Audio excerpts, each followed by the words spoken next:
Praise the Lord.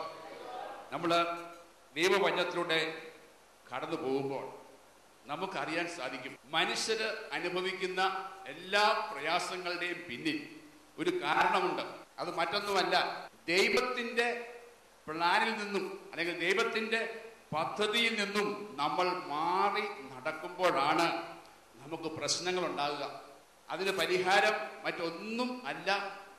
ദൈവത്തിന്റെ പ്ലാനിലേക്ക് ദൈവം മനുഷ്യനെ സൃഷ്ടിച്ചപ്പോൾ ഒരു പ്രത്യേകമായ ലക്ഷ്യത്തോടു കൂടി, പ്രത്യേകമായ ഒരു ഉദ്ദേശത്തോടു കൂടിയാണ് ദൈവം സൃഷ്ടിച്ചത്. ദൈവം തന്റെ സൃഷ്ടി കർമ്മത്തിലൂടെ തന്നെ നമ്മളെ ദൈവത്തിന്റെ വചനത്തിൽ വായിക്കുന്നു.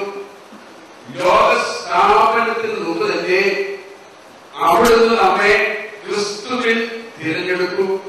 ഈ പ്രപഞ്ചം മുഴുവൻ സൃഷ്ടിക്കുന്നതിന് മുമ്പേ ദൈവം മാത്രമായിരുന്ന അവസ്ഥയിൽ ദൈവം നമ്മളെ ഓരോരുത്തരെയും വിളിച്ചിരുന്നു, നമ്മളെ തെരഞ്ഞെടുത്തിരുന്നു. മറ്റെങ്ങുമല്ല, യേശു ക്രിസ്തുവിലാണ് നമ്മളെ തെരഞ്ഞെടുത്തത്. അപ്പൊ ദൈവത്തിന്റെ വിളി, ദൈവത്തിന് നമ്മളെ കുറിച്ചുള്ള പ്ലാനും പദ്ധതിയും പരമപ്രധാനമായിട്ട് യേശു ക്രിസ്തുവിൽ ആയിരിക്കുക എന്നുള്ളത്.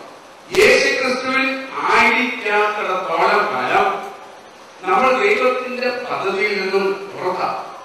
കഴിഞ്ഞ ആഴ്ച നമ്മൾ കേട്ട് കാണും, ദൈവത്തിന്റെ എല്ലാ വാഗ്ദാനങ്ങളും, ദൈവത്തിന്റെ എല്ലാ അനുഗ്രഹങ്ങളും നമുക്ക് ലഭിക്കുന്നത് യേശു ക്രിസ്തുവിൽ. യേശു ക്രിസ്തുവിന് പുറത്ത് നമുക്ക് ദൈവിക ജീവൻ ഇല്ല. യേശു ക്രിസ്തുവിന് പുറത്ത് നമുക്ക് രക്ഷയില്ല. യേശു ക്രിസ്തുവിന് പുറത്ത് നമുക്ക് സൗഖ്യമില്ല, നമുക്ക് വിടുതലില്ല, നമുക്ക് അനുഗ്രഹങ്ങളില്ല. ഒരു യേശു വിശ്വാസിയായ പല യേശു ക്രിസ്തുവിൽ വിശ്വസിക്കുന്ന അനേകം പേരുണ്ട്. വചനം പറയുന്നു, പിശാച് പോലും ദൈവത്തിൽ വിശ്വാസമുണ്ട്, പിശാചിന് പോലും യേശു ക്രിസ്തുവിൽ വിശ്വാസമുണ്ട്. യേശു ആരാണെന്ന് അറിയാം.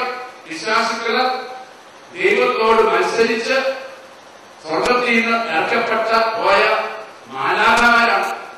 അവർക്ക് ദൈവത്തെ അറിയാം, അവർക്ക് യേശുവിനെ അറിയാം, അവർ വിശ്വസിക്കുന്നുണ്ട്. പക്ഷെ അവർ രക്ഷപ്പെടാൻ പോകുന്നില്ല. അങ്ങനെയുള്ള ഒരു വിശ്വാസമല്ല നമുക്കുണ്ടാവേണ്ടത്. നമ്മുടെ വിശ്വാസം ദൈവത്തിലുള്ള സമ്പൂർണമായ ആശ്രയിക്കുന്ന വിശ്വാസം. ആ വിശ്വാസം ഉണ്ടെങ്കിലേ നമുക്ക് യേശു ക്രിസ്തുവിൽ ആയിരിക്കാൻ സാധിക്കും. യേശുവിനെ വിശ്വസിച്ചാൽ പോരാ, യേശുവിനെ പറ്റി അറിഞ്ഞാൽ പോരാ, യേശു ക്രിസ്തുവിൽ നമ്മൾ ജീവിക്കണം. ആ യേശു ക്രിസ്തുവിൽ നമ്മൾ എപ്രകാരമാണ് ജീവിക്കുക? ഇന്ന് യേശു ദൈവത്തിന്റെ വചനമാണ്. ആദ്യം വചനം ഉണ്ടായിരുന്നു, വചനം ദൈവത്തോടു കൂടിയായിരുന്നു, വചനം ദൈവമാണ്. ആ വചനമാണ് യോഹന്നാൻ 1:14 പറയുന്നു, ആ വചനം മാംസം ധരിച്ച് നമ്മുടെ ഇടയിൽ വസിച്ച യേശു. ആ യേശു മരിച്ചിട്ട് ഇന്ന് കല്ലറയിൽ അടക്കപ്പെട്ട് കിടക്കുകയല്ല. യേശു ഇന്ന് ഉത്ഥാനം ചെയ്ത് ജീവിക്കുന്നു. യേശു ക്രിസ്തു ഇന്നും ജീവിക്കുന്നു. ആ യേശു ക്രിസ്തു ഒരു പുതിയ സൃഷ്ടി ആരംഭിച്ചു. പഴയ സൃഷ്ടിയായ ആദവും ആദത്തിന്റെ സന്തതികളും പാപനിമിത്തം ദൈവത്തിൽ നിന്ന് അകന്നുപോയി. ദൈവത്തിന്റെ വചനത്തിന്റെ അടിസ്ഥാനത്തിൽ ആ സൃഷ്ടി മരിച്ചവരാണ്, ദൈവത്തിന്റെ ശത്രുക്കളാണ്, അവർ ശപിക്കപ്പെട്ടവരാണ്, അവർ പാപികളാണ്. അവരെ കൊണ്ട് ദൈവത്തിന് യാതൊരു പ്രയോജനമില്ല. യേശുക്രിസ്തുവിനായിരിക്കുന്ന ഒരു മനുഷ്യരാശിയെ കൊണ്ട് മാത്രമേ ദൈവത്തിന് പ്രയോജനമുള്ളൂ.